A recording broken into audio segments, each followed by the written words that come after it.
Olá, tudo bem? Graça e paz, louvado seja o nosso Senhor e Cristo Jesus, o ressuscitado. 1 Coríntios, capítulo 15, versículo 56. Epístola aos Coríntios, 1, capítulo 15, versículo 56. Assim está escrito: o aguilhão da morte, o ferrão da morte, é o pecado, e a força do pecado é a lei. O aguilhão da morte é o pecado, e a força do pecado é a lei. Então, o que fortalece o pecado, a transgressão? O que fortalecia naquela época? E o que, infelizmente, fortalece nos dias de hoje? Pois pregam a lei, pregam batismo, lei da purificação, dízimo, que era para dar, conforme mandamento, ordenança da lei de Moisés, apresentar a criança, consagrar, a consagração de uma criança a Deus, lei. Então, o que fazem por aí nas chamadas igrejas é dar força para a lei, dar força para o pecado, usando a lei para dar força ao pecado, o qual Jesus de Nazaré, o Filho do Homem, tirou o pecado. João Batista disse: eis o Cordeiro de Deus que tira o pecado do mundo. Jesus tirou. O que era o pecado? Era a lei de Moisés, eram os 613 itens da lei de Moisés, que matava, escravizava e prendia as pessoas. Então, o que fazem hoje nas chamadas igrejas é ressuscitar o que Jesus destruiu, é aplicar nas vidas dos fiéis, dos seguidores, o que Jesus destruiu. Veja, em Romanos capítulo 3, versículo 19. Ora, sabemos que tudo o que a lei diz é dito aos que vivem sob a lei, para que toda boca se cale e todo mundo seja culpável diante de Deus. Este é o papel da lei, este é o papel que, para quem vive nos cerimoniais, nos rituais, em ordenanças da lei, ficam perante Deus culpável. São culpados todos aqueles que praticam obras da lei. Fica escancarado. Olha, você que pratica isso, você perante Deus é culpado. Mas no Cristo ressuscitado, no Cristo que está na sã doutrina, no Cristo que Paulo pregou e que nós anunciamos hoje, o Cristo ressuscitado, não o Jesus de Nazaré. O Jesus de Nazaré era um judeu. O Jesus de Nazaré, era o véu, era o que cobria o verdadeiro Deus, era o véu, o que revestia o Espírito que ali estava, porque dentro do Filho do Homem estava o do próprio Deus, do Filho de Deus, o Espírito. Agora, o que envolvia isto era um véu, e esse véu se rasgou de alto a baixo, dando assim a todos os que creem, a todos os eleitos, a chance de viver, de reinar no Cristo ressuscitado. Outra passagem, Romanos capítulo 3, 20. Porque ninguém será justificado diante de Deus por obras da lei, pois pela lei vem o pleno conhecimento do pecado. Na religião, o que se apresentam é um Deus do toma lá da cá, é um Deus da barganha, é um Deus que só faz se você fizer, é um Deus que se você não vir no primeiro domingo, não participar do primeiro domingo, da blasfêmia, da profanação, de comparar um pedaço de pão puma feito por alguém sem compromisso, sem comprometimento com Deus, dizer que aquilo é uma representação do corpo de Cristo. Isto é uma profanação, isto é uma coisa horrenda.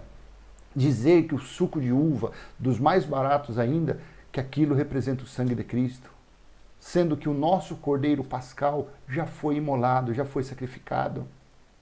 A carne que nós temos que comer é a carne da fé, é a carne das confissões, confessar que o nosso Cristo vive, que o nosso Deus vive e reina em nosso espírito e que nós somos filhos e eleitos dele. Isso é o comer da carne dele, é comer espiritual, não carnal. Porque ninguém será justificado diante de Deus por obras da lei. Você que pratica o dízimo, isto é uma obra da lei. Você que batiza é a lei da purificação, é uma obra da lei. Você que faz jejum, isso é uma obra da lei. Então, por essas coisas, por outras ordenanças deles, por terem candelabro, chofar, óleo da consagração dentro das suas chamadas igrejas, eles estão no pecado, eles estão tendo um pleno conhecimento do pecado e eles estão debaixo da ira de Deus. Por isso que eles buscam e não acham, pedem e não recebem. As pessoas que frequentam esses lugares dão seus 10% do seu salário, do seu vale, vende qualquer coisa, eles são doutrinados a darem 10%. Isso são obras. Isso não agrada a Deus. O Deus vivo, o Deus que é o Espírito. Agora, o Deus deles é o Deus da barganha. Aí lá é outra coisa. É Mamon, é o Deus da riqueza, é o Deus da prosperidade. Esse Deus é o que a religião segue. O nosso Deus, ele é o Senhor, ele é o Espírito. E ele não habita em obras feitas por mãos de homens. Ele habita no meu espírito e no seu espírito. Esse é o nosso Deus, o Deus que nós cremos. Romanos 4,15. Porque a lei suscita a ira, mas onde não há lei, também não há transgressão. Olha que maravilha. Quando você sai do aprisco, quando você vira as costas para o curral, o Espírito de Deus começa a reinar no seu espírito. E você vai sendo conduzido por caminhos preparados por Ele antes da fundação do mundo. Porque Deus fez a boa obra para nós, os filhos dos eleitos, reinar em vida, andarmos na santidade, na justificação que Ele preparou para nós. As boas obras já foram preparadas. Não há obra que o homem possa fazer que venha agradar a Deus. Nenhuma. Você pode se jogar no fogo, você pode pegar o seu carro, o seu apartamento, a sua fazenda, os seus bois. Isso não move nenhum fio de cabelo, metaforicamente falando, de Deus. Não move nada, porque a lei suscita a ira. O filho dele, ele deu o filho dele, o primogênito, naquela cruz, para resgatar os que estavam debaixo da maldição da lei. Infelizmente, o que a religião faz é o oposto. Por isso que a religião é o Satanás. Eles são oponentes, eles se opõem a Deus e praticam obras do velho pacto, da maldição da lei de Moisés.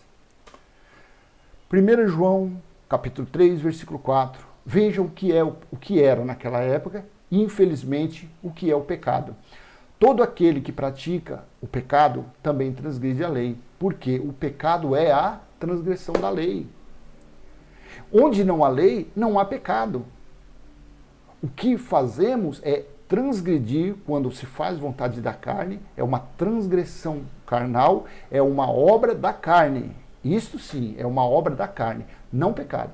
Ah, mas a pessoa fuma, é pecado? Não, ele está praticando uma obra da carne. A pessoa está prostituindo, é uma obra da carne, não pecado, porque o pecado é a transgressão da lei. Era para ser, no pretérito, no passado, a transgressão da lei, mas infelizmente é o que tem por aí. Eles pregam, eles vivem, eles colocam o pecado, colocam a lei, vários mandamentos, vários itens da lei na vida dos fiéis, colocando-os na ira de Deus, colocando-os debaixo a ira de Deus. Por isso que vivem perturbados. São pessoas extremamente nervosas, são pessoas enfermas, são pessoas que no domingo buscam o Espírito Santo. Eles dizem, porque o Espírito de Deus está no nosso espírito e ele não precisa ser buscado, porque ele já está em nós. E diz que domingo vem buscar o Espírito Santo. Aí a pessoa estava com a dor de barriga, não foi. Aí perdeu a salvação. Ixi, se você morrer antes do próximo domingo, você vai para o inferno. O inferno é a sepultura, todo mundo vai para lá. Aí na quarta-feira tem busca do Espírito. Aí ele foi, pronto, já está salvo. Aí na sexta-feira ele foi curtir, foi num churrasquinho, e lá ele, sem querer, ele tomou um golinho de cerveja. Pronto, vai para o inferno. Vai para o inferno. Aí no domingo ele volta, aí vai ser salvo de novo. Assim é a religião. Assim é eles. Eles não têm a liberdade que nós temos em Cristo. Não libertinagem, não confunda liberdade com libertinagem. Não confunda, porque não pode você falar que está na graça de Deus estando na boca de fumo, estando você numa casa de prostituição. Já pensou você na frente de um boteco, de um bar, com um copão de pinga na mão e gritando, agora eu sou da graça, agora eu tenho liberdade. Você está praticando obra da carne. E que a colheita será da carne. Você vai cair, você pode cair, se machucar, você pode dirigir bêbado, matar alguém, vai ser processado. Você que fuma, às vezes você pode ser penalizado, a sua carne pode trazer para você um fruto do câncer, do enfisema. O que a carne planta, a carne colhe. Então Cristo nos chamou a liberdade, não a libertinagem. Não confunda as coisas. Nós somos livres para não praticar obras da lei. Nenhuma lei. Nós somos livres. Porque, afinal de contas, as leis de Moisés não foram dadas a nós gentios. Foram dadas no Monte Sinai para os israelitas. Mas que essa lei teve fim quando Deus julgou Israel no ano 70. Ele derrubou o templo terrestre e estabeleceu a nova Jerusalém espiritual que está em nosso espírito. Amém? Vou encerrando por aqui. Graça e paz. Até a próxima, se Deus assim permitir. Tchau, tchau.